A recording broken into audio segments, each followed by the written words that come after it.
Hello and welcome to another edition of Only in Illinois, your weekly recap from Reboot Illinois. I'm Madeline Dubeck here with Matt Dietrich, and this week we wanted to explain about November a little bit, and both the governor, who's gone around the state in quote-unquote campaign mode recently, and House Speaker Michael Madigan have made it pretty clear that they don't intend to do very much until after the November 8th general election.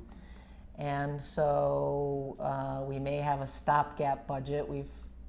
That's still a possibility, right? But it doesn't sound like we'll have a full one until after the November election. Yeah. So we thought we'd talk a little bit about why that is and what you can do if you're frustrated about all of this, Yeah. and what how you might exercise that frustration on November 8th. Yeah.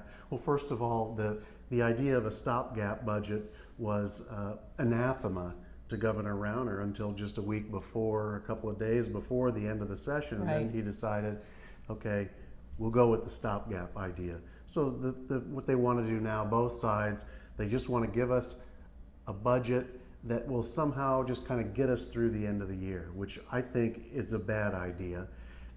That's a pretty long time in the future. You're talking about more than 6 months, Right. that our schools, universities, everybody struggles along. But nobody wants to vote on any new taxes before November 8th. So we elected them to make decisions, and yet now they want to put off the decisions until after the election, so we'll elect them again. Which is exactly what we heard before the March election. Right. Couldn't do it before the primary. And a lot of people would like to vent their anger at the polls on November 8th. But the problem is, you don't really have that much of a chance to do that. Governor Rauner isn't on the ballot in November. No, and unless you live in Speaker Madigan's district, you're not going to get to vote for him. And if you are one of the people who just wants to get the incumbents out, I'll just vote them out. Even then, you're probably not going to be able to do that. Why? Because there are 158 General Assembly races. Only 62 of those races are competitive, 41%. So if you happen to live... So in define competitive, you mean literally that there's a Democrat and a Republican running against each other. Competing against each other. So it's more than likely, if you live in the other 59%, you're not going to have a chance to, even if you just want to go in there and blindly vote out the incumbent, you can't really do that. And one of the reasons for this, of course, as we've said many times, is that the way the district maps are drawn in Illinois, since the parties have done this for a long, long time, they're drawn to favor incumbents. They draw those boundaries they carve up, if you've got a Republican here or if you've got a Democrat here, you give the most Democratic votes in that district, no matter how strange it makes the district look. And that's something that we really hope is going to change. And Madeline, I know you were at a very important hearing just this past Monday. The Illinois State Board of Elections convened in Chicago, and there were a couple people video conferencing from Springfield. And they voted unanimously to give tentative approval to put the redistricting reform, the independent map amendment, the citizen-led effort to change the way legislative districts are drawn onto that November 8th ballot. So there's still a lawsuit pending, and that's what the tentative is about. Right.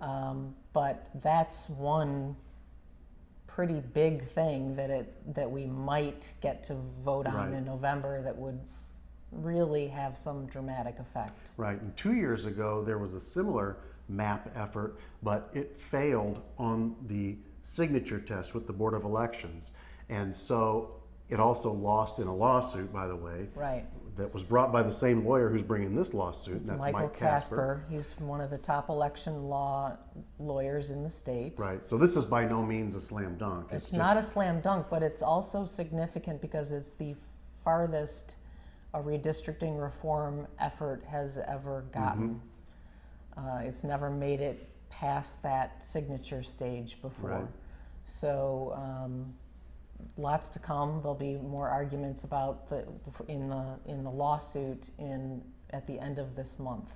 Right, okay, and now, if this all goes through and we get this redistricting reform, you'll have an independent commission that draws district maps every 10 years after the census. Right. There will not be politics involved in it the way it's done today when the party leaders vie.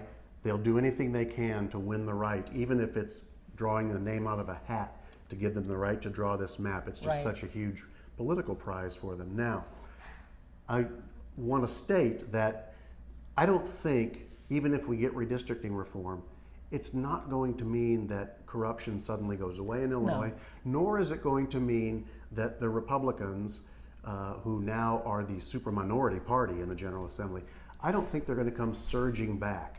I don't think you go from a state that has super majorities in both chambers to one that is suddenly almost 50-50 again. But what I do think it's going to do is it's going to give people a lot more confidence in the system, and you won't have these situations like we have this year where the parties decide, well, this district is drawn for a Democrat, it's drawn for a Republican, it's really not worth our time or effort or resources to challenge that person. So that's how you get comfortable incumbents who stay there for a long, long time. And who owe their careers to their party leader. Yep. And not to their constituents. That's exactly right. All right. So you can't vote for or against Bruce Rauner or Speaker Madigan in November, but you might be able to vote for redistricting reform, and there's only going to be a key handful of seats that are truly competitive, and we'll get all the nasty mail to come to a mailbox near you soon. That's probably already arriving. All right. That's it for this week's edition. Thanks for watching. We'll see you on the next edition of Only in Illinois.